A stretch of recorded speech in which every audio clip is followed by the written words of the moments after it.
Hello guys, thank you so much for seeing my video. My name is William Andres Cabrera Castro. I'm in the group number 49. In this case I will talk about the nine greatest mystery. In this case the mystery that I choose is the Plain of Jars. So in this case the Plain of Jars is a megalithic archaeological landscape in Laos. In this case is located in this part that is blue.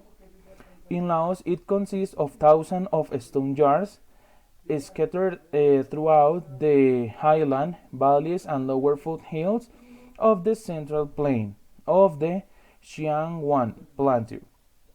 In this case, the jars are arranged in groups of varying in number from one to several hundred. In this case, this is a picture that we can see. In this case, this is the jars that we have in Laos. In this case, is located at the northern end of Amenase Range, the main mountain range in Indochina.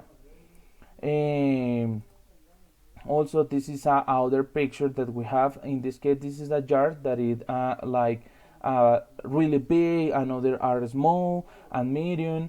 In this case, French researcher Colonia concluded in 1930 that the jars were associated with the funeral practices. So this is all for today. Thank you so much.